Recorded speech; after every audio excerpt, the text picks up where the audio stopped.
friends, in this tutorial we discuss about rotate tool. Select rotate tool in the tool set or use shortcut key Q in the keyboard.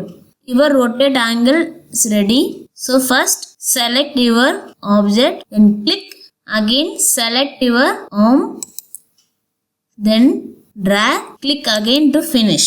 So you can change your rotation axis using your arrow keys. So now I use right arrow key in the red axis, left arrow key in the green axis, up arrow key in the blue axis. So I am using green axis. So I'm selecting this, select starting point and use this arm to rotate. If I want to rotate from blue axis, I can change using up arrow key, then choosing the angle, then rotate and click again to finish. Thanks for watching. Don't forget to like, share and subscribe.